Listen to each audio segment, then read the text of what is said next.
From the world of politics to the world of business, this is Balance of Power.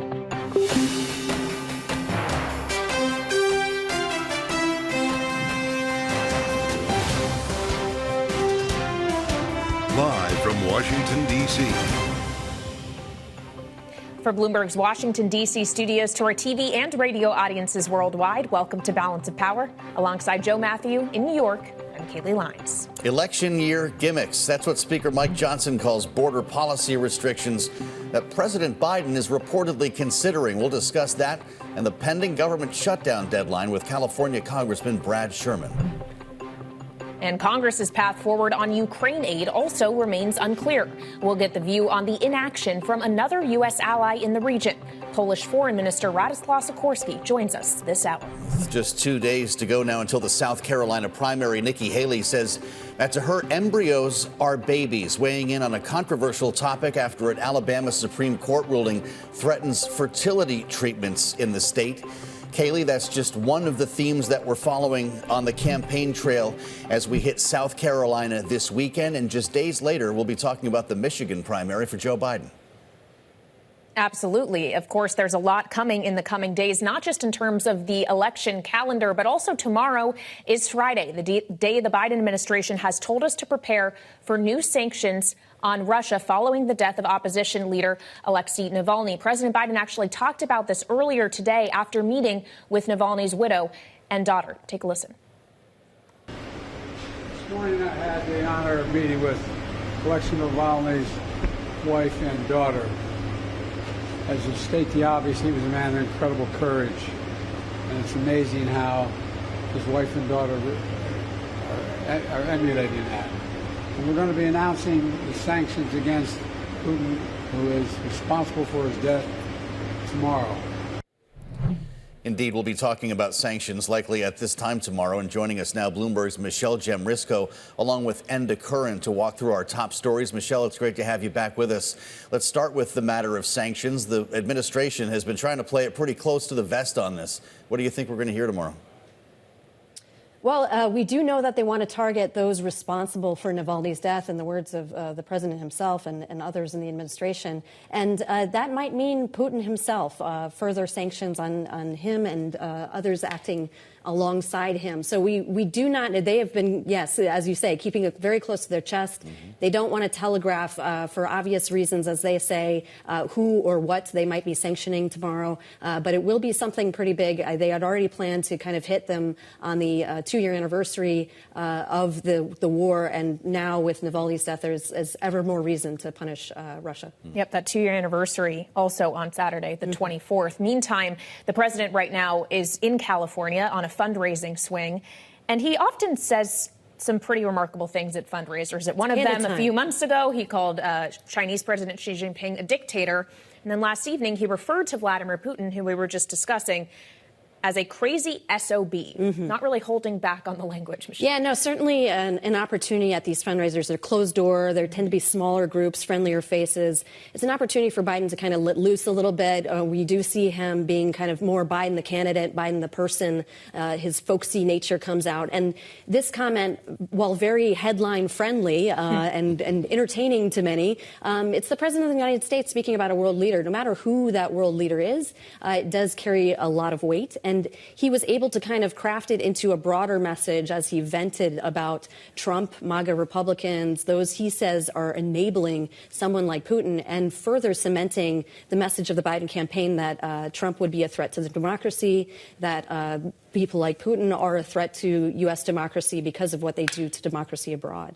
Michelle, we've got the matter of the border that we're dealing with as well. The president constantly spinning multiple plates here, and there is talk of an executive action coming. It actually already drew a response from the Speaker of the House, who called it election year gimmicks, even though Republicans said that the president should act on his own. The matter of immigration is not going away for Joe Biden, and we talked about that with Gallup's editor-in-chief Mohammed Yunus earlier today on Bloomberg. Here's what he said. Right now, immigration is the open-ended answer of the most important problem facing America by 28% of Americans, and that is a very significant increase just coming up in the last several months. So as the situation at the border gets more critical, I think this topic is going to absolutely be coming up time and again. Michelle, we're going to talk to Congressman Brad Sherman in just a moment about this, about a potential legislative answer, which has just not been there for months and months. This matter of the border has been weighing down Ukraine funding, for instance. Does the president think he needs to go out on his own? Yeah, well, there are reasons to and reasons not to go for unilateral action at this point. I think if you take a look at the short list of reasons to go for it, President Biden really sees this as hand in hand with Ukraine funding, which he really wants, he really needs for reasons as we just discussed. He also feels like maybe he can point out that he's the one that's doing something in the face of Republicans' intransigence on this issue. And we're coming up, it seems like every time I join you guys, we're on the brink of another potential shutdown. So this is a really key time to show that he's responding to voters. The figures that Mohammed mentioned just affirm what we've seen in our own Bloomberg Morning Consult polling, where 6 in 10 swing state voters lay at least some of the blame and responsibility at Biden's feet for the border issue. So he knows he needs to act. But then there are also real reasons why maybe politically he shouldn't act. He doesn't want to enable the House Republicans or get them off the hook for inaction. These are questionably legal decisions. This is why the White House has held out for so long. They talk about rule of law. They talk about wanting to go the legal authority route, the proper route. And this would maybe raise those questions and inevitably would trigger court cases that they would have to deal with down the line. All right, Michelle Jamrisco, thank you so much. Of course, as we talk about the immigration issue that may be working against the incumbent president, there's also the issue of the economy, which he doesn't get great marks for. And on that note, we have to talk about Federal Reserve policy, because Federal Reserve Vice Chair Philip Jefferson said today the Fed needs to guard against cutting interest rates too fast. He spoke earlier at the Peterson Institute for International Economics here in Washington. We always need to keep in mind the dangers of easing too much in response to improvements in the inflation picture. Excessive easing can lead to a stalling or reversal in progress in restoring price stability. Joining us now is Bloomberg's Enda Curran. So, Enda, it's interesting to have this conversation an hour after markets closed at record highs once again. Arguably, financial conditions are getting easier, even with the Fed not cutting rates. If they cut, they might feed into that and risk losing the fight against inflation. But this is a really politically charged, difficult decision for them as well. Even if they don't want politics to factor in, there is an election in November, and where rates are will matter. It's very tricky for them. I think the message from the Fed, from Vice Chair Jefferson today, and other officials today and recently, is they're nervous about this inflation story. They're not convinced it's completely coming back down to the 2% target that it should be. They don't want to cut rates too soon and have to reverse gear. Now, you're seeing markets responding as well. Markets are taking those bets on rate cuts out of the system. So the point is, yes, the Fed officials on the one hand are cooling the narrative on when rate cuts might come. Markets are starting to respond and believe them, pushing back bets on the rate cuts might come. And of course, that's going to feed into the whole political cycle. Does inflation remain higher than expected, stinging in consumers' pockets, and rates remain high going into the election towards the end of the year? It's a very big economic question, and of course it's a very sensitive political issue as well. Well, more Fed speak, and in this case, Philadelphia Fed President Patrick Harker earlier today at the University of Delaware. Listen. Yes, I do believe that we may be in a position to see rates decrease this year. But I would caution anyone from looking for it right now and right away. We have time to get it right, as we must. How's the market adjusting to this? And there was a time when investors were placing bets on cuts in March. Where are we now? Oh, they're pushing it right back. You've got people now obviously dropping their March bets. Joe, talking about maybe June, maybe July. We had jobless claims data today. Lowest in months, speaking to the idea that the jobs market is still strong. And that's, by the way, despite the headlines, and we have been seeing headlines of well-known brands, big corporations cutting staff, but that's not yet coming through in the data. That, of course, is key to keeping the consumer strong. If the consumer is strong, that lends itself to inflation remaining somewhat elevated, and all of that mitigates against the Fed having to cut rates in the near term. So, as I mentioned to Kayleigh earlier, there's a huge economic debate about this. When do you move too soon? When do you take that risk? But, of course, there's a huge political angle to this as well, given where inflation and rates are. Speaking of political debates, there is a deal that is in the works that may or may not ultimately get through because it has been quite politically contentious. The Nippon Steel buying U.S. Steel.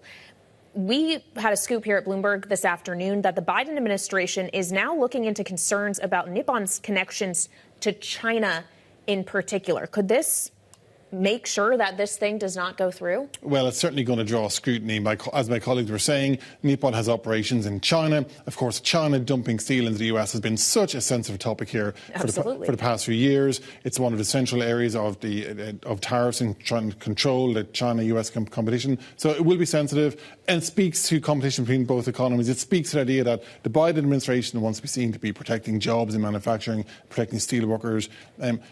Given we're in an election year, it's obvious this deal will remain under scrutiny in the coming months. We'll have to see what kind of conclusion they come to, but any company trying to pull off a sensitive deal like this with China's operations will come under scrutiny, I think. Bloomberg's Enda Curran. We thank you, Enda. Coming up, we'll add Congressman Brad Sherman to the conversation. Some of these same issues with the representative next on Balance of Power on Bloomberg TV and radio.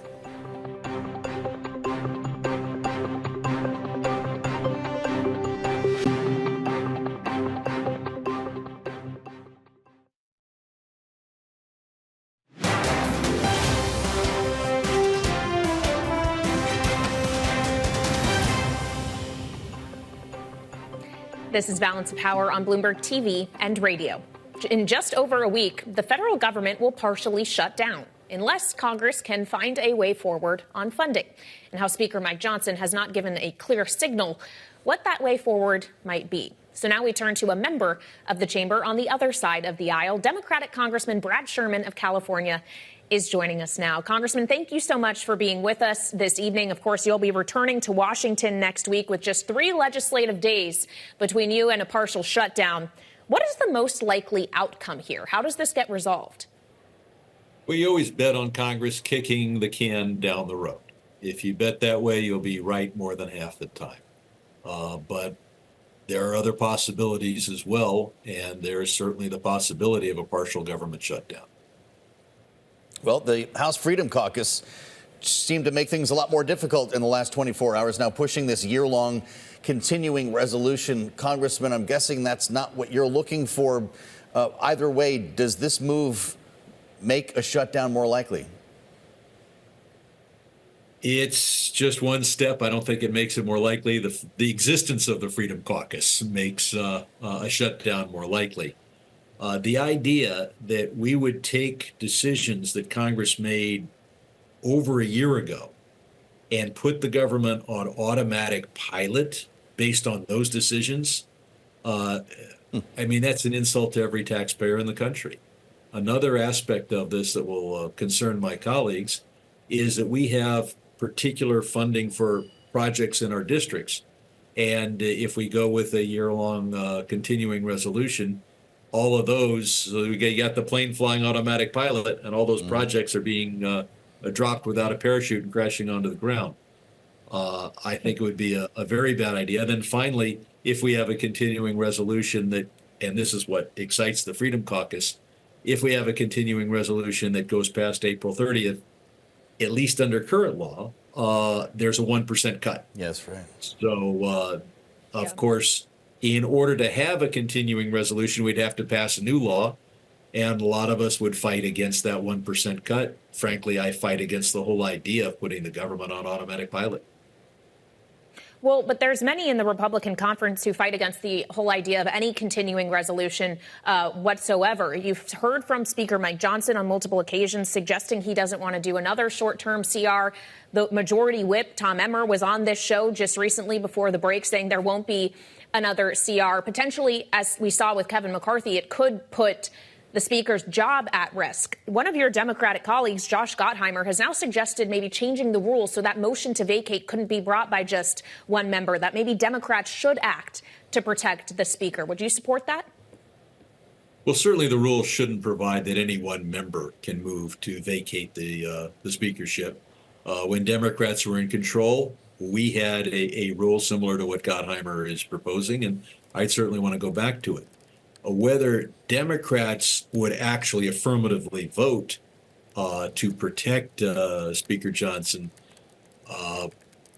first of all, he wouldn't want it. That would put a scarlet letter on him, a scarlet D for democratically supported. And second, we profoundly disagree with Mike Johnson. So what he needs to do is negotiate spending bills like we have every other year. And I think in order to prove to his base that he negotiated hard, he may feel it's necessary to shut down the government. What a tremendous waste of taxpayer dollars we've already seen. Every government agency, instead of focusing on their work, they have a meeting right now on, well, what do we do if there's a shutdown? And they've had several meetings like that this year. It's an insane way to run any institution. There've been a lot of meetings on what to do about the border, it seems like, as well, Congressman, and that's obviously not been solved. I don't know if you're a Charlie Brown fan, but I'm trying to follow the bead here, and it seems like Lucy keeps setting up the football for Joe Biden. At one point, there was demand for a legislative solution here. An agreement was crafted in the Senate. It's DOA in the House, and the word was, we don't need a bill. The president should act on his own.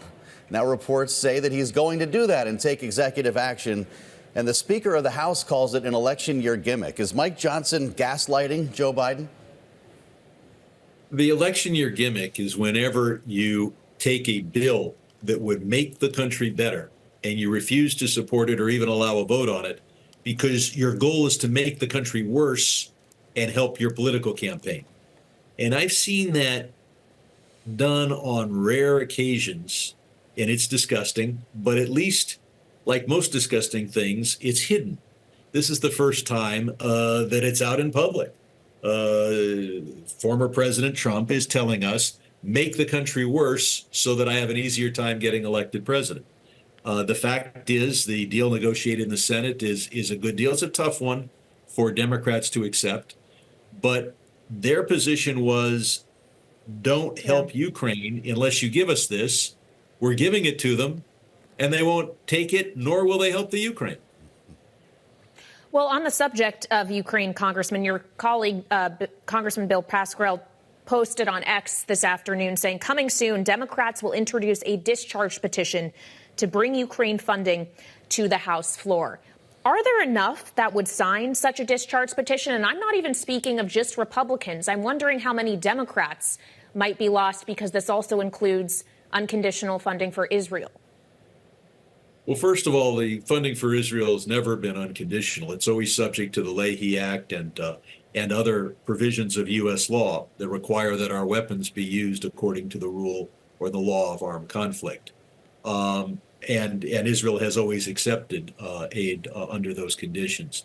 I would think that we would have a discharge petition that had Israel and Ukraine and perhaps the entire Senate bill, which is what I would support, would get the signature of almost every Democrat. And we would still need more. We wouldn't just need 3 Republicans. We'd need 15 or 20 Republicans. But there are literally hundreds of Republicans who want to see us aid both Israel and Ukraine. And the question is, are they willing to sign a discharge petition?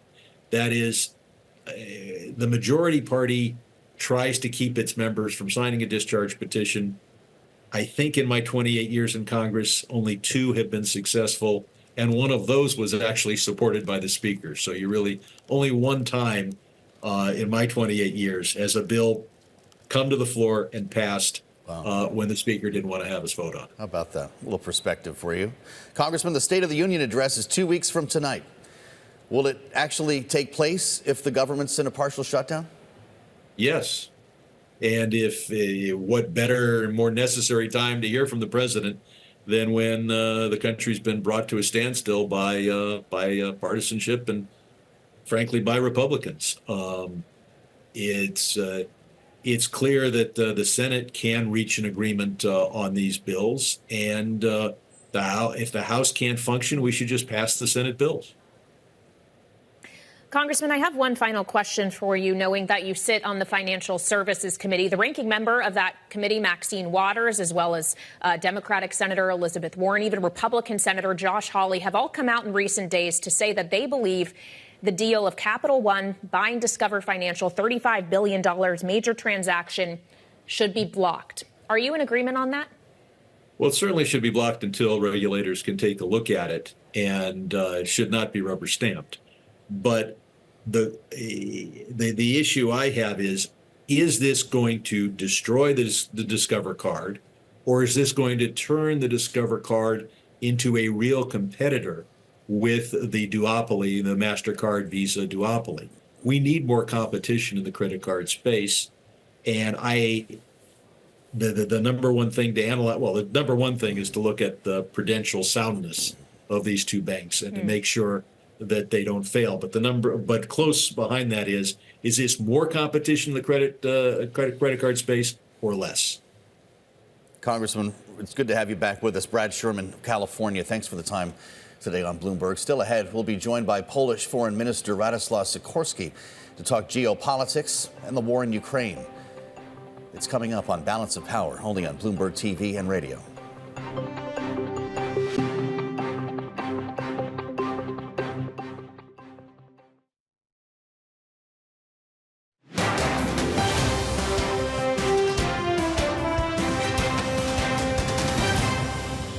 This is Balance of Power on Bloomberg TV and radio. I'm Joe Matthew in New York, Kaylee Lines in Washington, D.C. In just about 1 hour from right now, the space exploration startup Intuitive Machines will attempt to put the first intact U.S.-made lander on the moon in more than 50 years. A successful mission would mark the first time ever that a private sector company has achieved that feat. This is going to be pretty cool. And of course, Kaylee, we'll bring it to our listeners and viewers here on Bloomberg. This would be the first time since Apollo 17 in 1972. I recall Gene Cernan from that mission describing what it looked like to step off the moon, the last man to stand on the moon, describing it as God's front porch looking back at the Earth. It's pretty cool what's going on today. Absolutely. But of course, it comes against a backdrop of revelations in the last week and change that Russia is working on an anti-satellite nuclear powered weapon in space. And so we asked Keith Cowing, a former NASA employee, on Balance of Power earlier this afternoon, why landing on the moon was so important when you have that going on. This is what he said.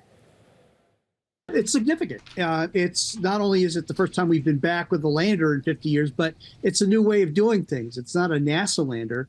It's a company that bid to do this, and NASA's one of the customers. So we'll all look forward to maybe seeing new history being made. I can't wait. Indeed. Well, coming up, we're joined for a very important interview. The Polish foreign minister will be with us to discuss Ukraine and the ongoing war with Russia. This is Bloomberg.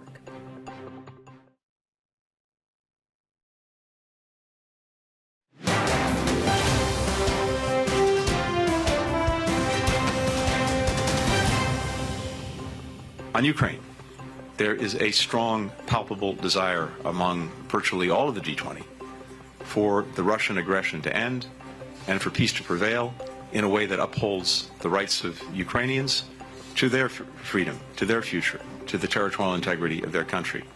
And that was very clear in the meetings that we had over the last 2 days. That was Secretary of State Antony Blinken earlier speaking about the discussions at the G20 foreign ministerial meeting on Ukraine.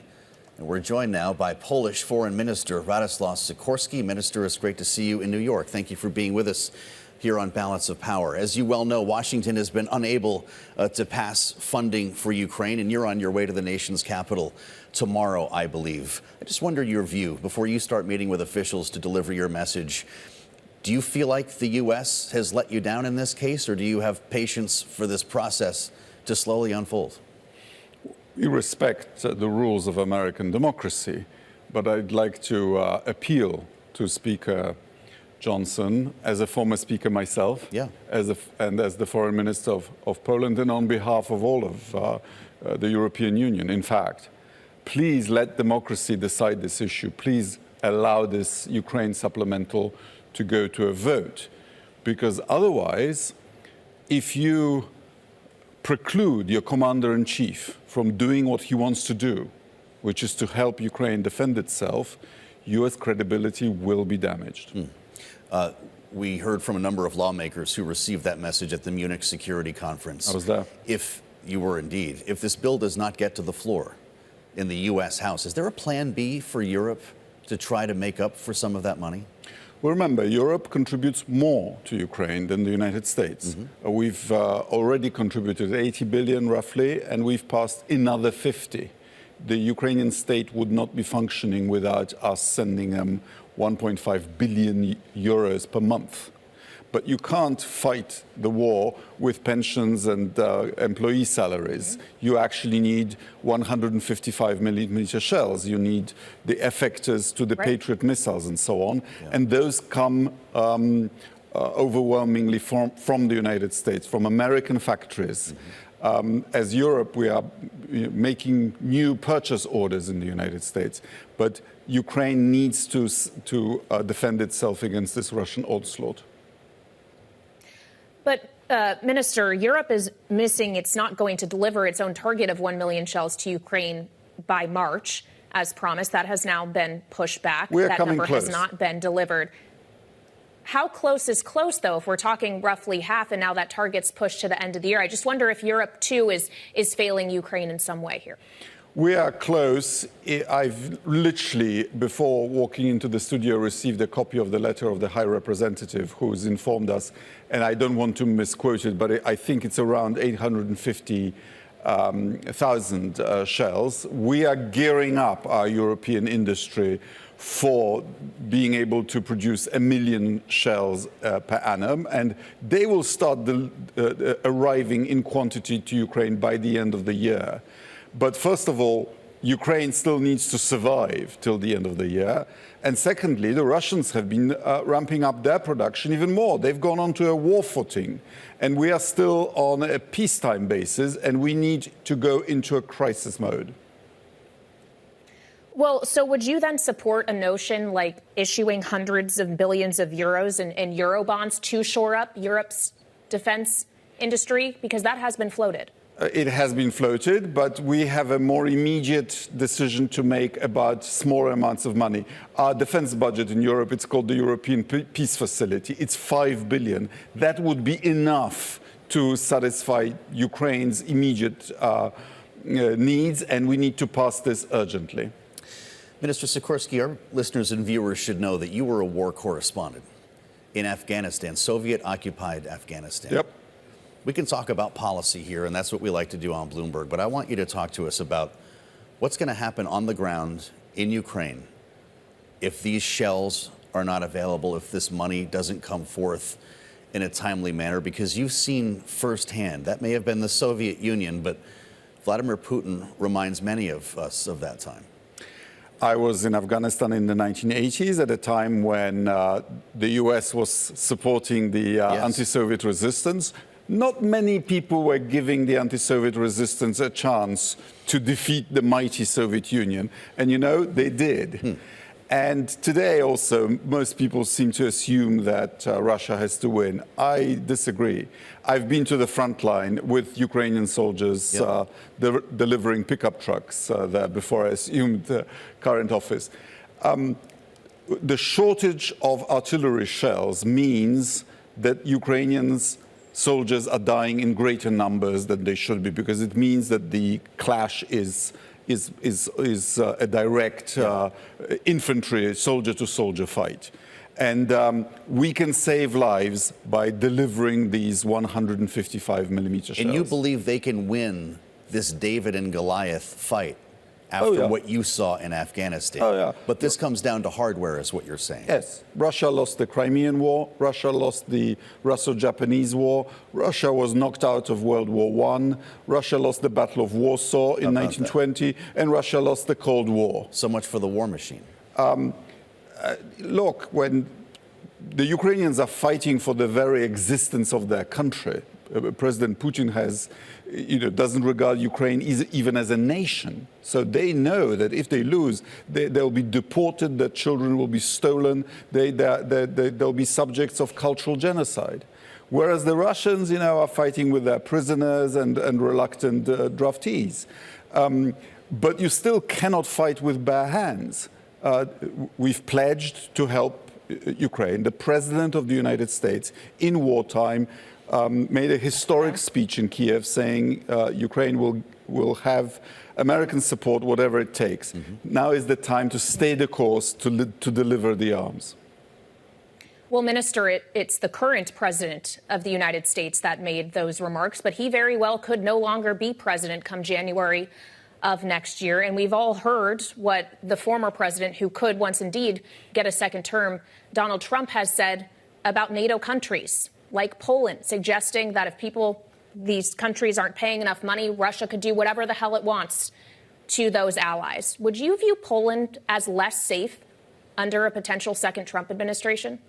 Look, I won't interfere in your politics, and Poland spends over 3% of GDP on defense. And let me just remind you that Article 5 has only been invoked once so far, after 9/11.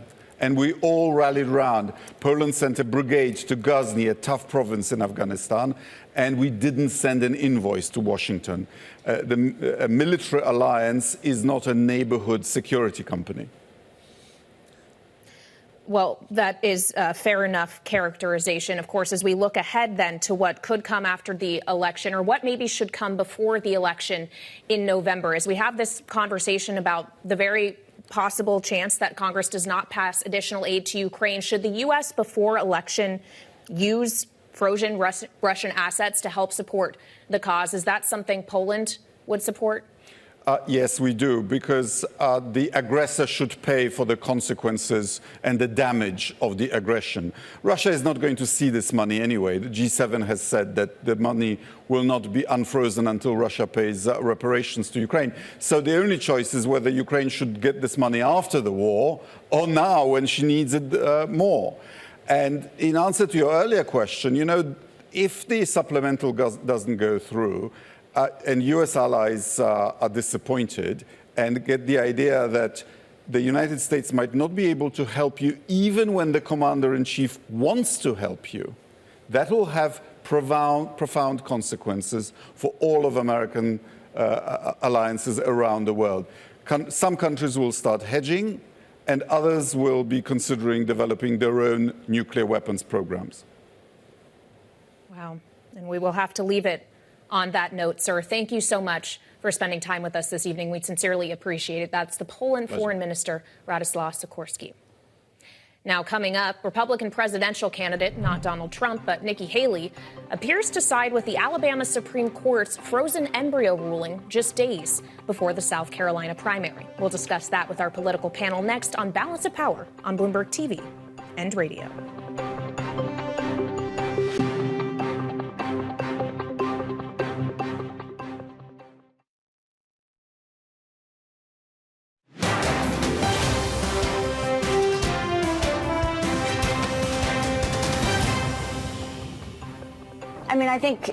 I mean, embryos to me are babies. So even those created through IVF. I mean, I had artificial insemination. Yeah. That's how I had my son. So when you look at, you know, one thing is to have to save sperm or to save eggs, but when you talk about an embryo, you are talking about, to me, that's a life.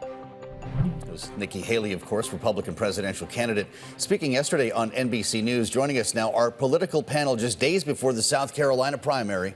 Here we go again. Lisa Camuso-Miller, former RNC communications director, and Christy Setzer, the president and founder of New Heights Communications. Great to see both of you. Lisa, this is an interesting move at this late hour in South Carolina. The headline says it all. Embryos to me are babies. We keep hearing that Nikki Haley is going to lose her home state by between 20 and 30 points. Will this do anything to change that? No, I don't think that it's going to do anything to change that, but I do think that she's on brand, Joe. I think that this is precisely what I would expect to hear from Nikki Haley about this issue and this topic. I think more than anything, she has been careful to thread the needle about this issue more than any other Republican candidate I've seen in modern day. And I think it's because this is an issue that for her, she sees as an opportunity for her to be a little bit different as a female spokesperson or female possible candidate for the Republican Party. Well, right now, of course, she is a candidate. It doesn't look like she has a clear path to be the nominee. But if she were to be the nominee, it's not exactly clear, other than being pro-life, where she stands on abortion, if she would support a ban at any given week. And this is something we discussed yesterday with Jane Hall of American University to essentially ask her if it's just when Nikki Haley, especially when women are considering candidate Nikki Haley, if they really understand what her stance is. Take a listen. If she were to become the nominee, she would have to be more clear about what her stance is. I think that would be tricky because there are a lot of people who voted for Donald Trump in part because he, of his stance, and evangelical voters. So her not stating it specifically, I think, is wise. But if she were to get more into this, she would have to say, is she for a ban? What does she really mean?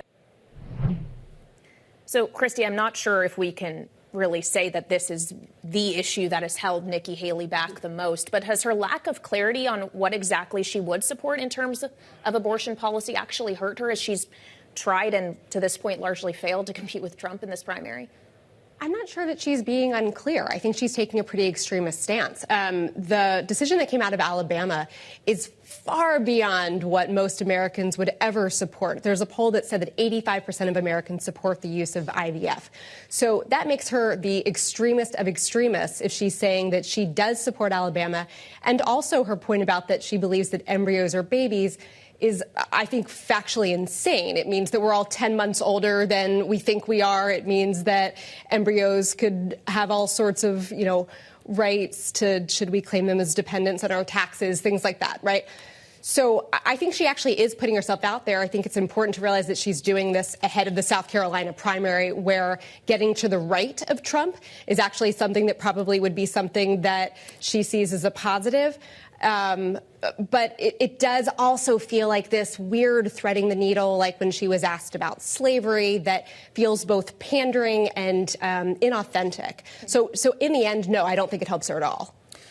We talked earlier today with Gallup's editor-in-chief, Muhammad Yunus, about the broader issue of abortion in this campaign cycle. I'd like for you to listen to what he said and have you respond. Here he is.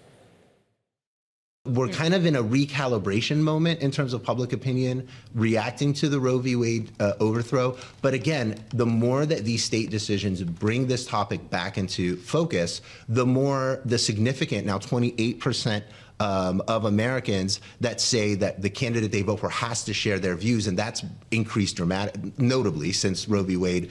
Those voters are going to be mobilized by that national focus, and it's going to show in their vote. When we consider every election being a national election, Lisa, how do representatives frame their messaging in their own districts, knowing what he just said? Well, I do think it's got to be something that's got to be addressed at every single level in the different districts, Joe. But there are so many other issues that are so critically important. So I think it's the kind of thing where when asked about health care, candidates have got to talk one way or the other about whether or not they see health care and women's rights to health care as something that's a priority for them. And that is a really tough road to hoe for Republicans because, as we well know, it's not going to be one that's going to make them very popular amongst the electorate one way or the other. Well, and we have seen that repeatedly in the midterms in November, in special elections in states all across the country. But as we get closer to November, we get farther from the actual Dobbs ruling. Is it going to lose its potency? Can Democrats rely on the abortion issue being galvanizing to the same extent that we could in 2022, in 2024? I think so. I would never say that this is the only issue that Democrats should be talking about. Of course, it's not. But the reason that it will continue to be galvanizing is because we continue to have these rulings come out. We're going to see more of them come out of the Supreme Court on mifepristone, for example. And this is going to remind people repeatedly that there is a huge disconnect between where Republican electeds are, where the Supreme Court is, and where the vast majority of American voters are. All right, we'll hold those thoughts because coming up, we have to talk about where Congress is as well, specifically on the border issue and where the president is for that matter, because U.S. House Speaker Mike Johnson called potential executive action from Biden on the border election year gimmicks. Lisa and Christy will give us our thoughts on that after the break. This is Balance of Power on Bloomberg TV and radio.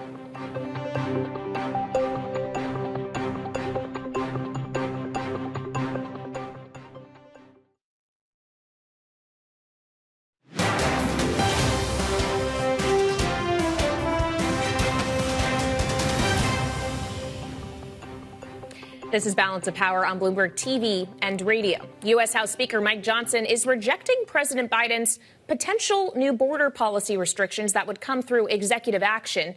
The speaker released a statement earlier saying, quote, Americans have lost faith in this president and won't be fooled by election year gimmicks that don't actually secure the border. To talk about this more, our political panel still with us, Lisa Camuso-Miller, former RNC Communications Director and host of the Friday Reporter podcast, and Christy Setzer, president and founder of New Heights Communications. So, Lisa, I got to admit, I'm a little confused here because when the border deal died in Congress, Republicans, most of them, said that the president already had authorities that he wasn't using, and Congress didn't need to give him those authorities. But now if he uses the authorities, it's an election year gimmick. Do I have that right? You've got that right, and I'm still trying to make sense of all of it, too. But unfortunately, we're all speaking to different audiences. We pay very close attention to this, and we're all obviously very well versed in the fact that just last week, this was the talking point that was coming out of one side of the House of Representatives, and now it's another. But the difficulty here is that the speaker is speaking to an audience of Republicans who are listening to what Republicans are saying, and we're talking to an audience of business professionals and Wall Street others and smart people in the universe that also pay attention to both sides of the aisle. And then there's what the Democrats will say. So unfortunately, we're kind of in this weird world where, like, everything that made sense a long time ago doesn't make sense anymore. The problem is that if the president actually does do this and does actually proceed with these executive orders and these executive decisions, then it actually proves the point that Republicans were right in the first place. So if we're smart, we'll start to think about saying that the right way rather than calling this some sort of shenanigans, but because it's not necessarily the case. Well, this speaker statement is really something, Christy. Americans have lost faith in this president, won't be fooled by election year gimmicks. I thought he wanted a meeting with Joe Biden. That was actually what we heard most recently with regard to the border and a potential government shutdown. Is this the way to get into the Oval Office? I mean, I do think that people see the hypocrisy and disingenuousness here.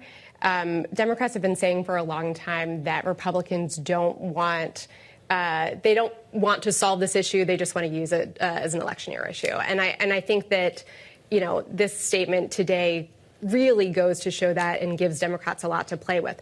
What I think that, you know, should actually be done here by President Biden is kind of the Tom Suozzi playbook from last week, which is to say that, you know, you genuinely say, look, you know, we need to solve this issue. Americans care about border security. But also you need to acknowledge that what they see as the potential solutions to the border issue are actually just finding more pathways to citizenship for regular people, right? So you need to lean in on that issue. And then you also need to call out the hypocrisy and the disingenuousness of the Republican Party by acting like we want to solve this issue. But actually, when Biden does anything that would, in fact, go towards solving the issue, that's just too much and we can't have it. But what do you make of Lisa's point that it kind of proves the point Republicans were making, that Biden could have done something about this and to this point has chosen not to? The executive orders are coming now, and we're in the fourth year of his presidency. Yeah, I mean, it's a little complicated to sort of talk about it in this way, but the truth is that it was, again, through another disingenuous bill that came before,